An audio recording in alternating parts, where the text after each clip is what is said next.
All right, quick video here. Some conundrums I've had with a buddy's Accord. I actually helped him get this vehicle years ago. He had a really bad leak. I'll show you where that is as well. I'm gonna try to keep this brief. I know everyone's got a short attention span. I do apologize for all the noise in the background. Jets, there's a dog rescue place right by me, so it's gonna be super loud.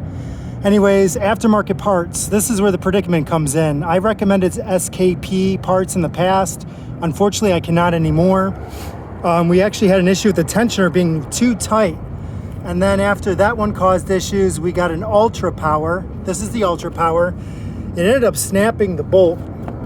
Not a grade 10. Unfortunately, the original bolt was stripped from them trying to get it off. So I did use this less of a grade. There was too much tension on both of these cheap aftermarket serpentine tensioners. I believe the issue now is actually there's a valve in where there's oil in this. It's like a stabilizer connected to the automatics, not the manuals. I've never had an issue with those actually. And what happens is there's probably a bleed valve in here to let off some tension to move it when you're trying to get the belt off. I don't think that valve is open enough and it puts too much tension instead of too little. And actually, after about a month and a half, I did the timing belt on this job for this gentleman in the past. And after doing that, it's been good until the old belt. Let me show you. Bando. Bando, by the way, is something that Honda uses. Everyone's like, use Honda only. Well, Honda doesn't make their own parts. They use other manufacturers, and Bando and Gates are one of them. So after going through two cheap tensioners, I told him, I said, look, you're gonna have to spend the extra money. It was about 4 times the price. We got another fresh Bando belt. We purchased the Gates tensioner, which ended up being Bando. So as you see here, made in Germany as well. I like that over China. Even Thailand's starting to get a little bit sketchy. Anyways, I put this on. I'm gonna show you real quick. When I did the other ones, I'm fairly strong, I'm not gonna lie. And I could barely muscle moving that tensioner at all. Now this one is still difficult, and when you're doing it, you want to keep putting tension very slowly on it, and you'll push that oil through that valve and get it to move enough to get the belt off. I know you probably can't even see it, but when I back off, see? So over that slow period of time, you don't want to go really fast on it. You take your time with it, and as you slowly muscle it towards the firewall, you will back it off enough to get that belt on or off for the serpentine. So anyways, I did the timing belt for this gentleman. We put all new parts in there, new cam, crank seals. A lot of places won't even do that. New belt, tensioner, yada, yada. Fortunately, I think the saving grace for this whole headache of a situation is his radiator was about to go. I do recommend CSF as an aftermarket. Very good quality, have had very good luck. And here's the original. As you can see, it's starting to separate a little bit. Let me see if I can find the one that I noticed that looked pretty bad. Actually, right there. I don't know if you can see that. It's literally the aluminum's coming up just from over the years of it expanding and contracting. When you have plastic to aluminum over the years, this is where they fail.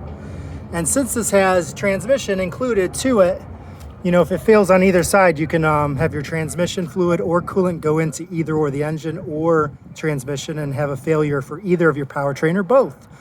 And that's not good. So this CSF I was able to get from a local place, BAP Geon. It was only about $122. So the fact that when that bolt snapped, it's all in there now, but I had to take that AC bracket off completely. I fortunately was able to remove the AC compressor and not disconnect it because it has these lines. Honda compared to Toyota really does make it easier to work on. The V6, it's still more difficult than a 2.4 liter. 4-cylinder, as you can see, there's not a lot of room to work in there, but Honda still, at least for these older vehicles, they really try to make it user-friendly for us mechanics or DIY wrenchers, whatever you want to call it. So anyways, he's getting a new radiator, and then he doesn't have to worry about any of those issues.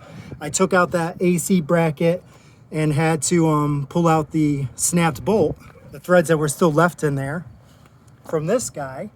And after going through, again, 2 of these cheap tensioners, both of them, the SKP was, I want to say, $60. This Ultra Power was like $49 from Rock Auto. One part that I will tell you, do not get. It is not worth the headache. He broke a brand new Bando belt, which they're good for 100,000 plus. That's all I really recommend. Gates is my second favorite. As you can see, they're the same for the branding now. So who's to say they're even any different, just the name itself. But anyways, he's getting a fresh belt because that one, the ribs are all destroyed on it. And he might be back to square one and lose power yet again, because that's what happened. He was going down the road, belt popped off from too much tension. The whole thing, as you can see, literally it broke off and was rubbing on the harmonic balancer and destroyed it. Fortunately, he pulled off and was able to get to the side of the road. And I disconnected everything completely, and we drove it to this spot, this loud spot that I'm working right now. So anyway, I'm sorry for it taking so long, but trying to go over some good information for y'all DIYers. Parts that I recommend. Again, you could just go to Honda and spend extra money and not worry about it, but their parts are crazy expensive, and I want to say 2-3 times the price. So some aftermarket, I still will say it's worth getting. Many times, unfortunately, for something like this, you're better off just getting Gates, Bando. Honestly, that's really it. I don't think Asen even has one. If you can get Asen, that's another. Mitsubishi, if you can find it. G&B is another aftermarket I still like. Never had issues with. But unfortunately, I will not be recommending SKP at all anymore. I've had too many issues. Slight variances that they're doing, which just don't match up to the original equipment. Not worth the headaches. Unless you're going to go in there over and over and you got the time, it's just not worth it. And this kid doesn't have the time or the money to keep replacing parts, even if it is cheaper. So again, for all you guys with those older Hondas, CSF, upgrade those radiators. It's worth it, especially in those autos. Y'all have a great day.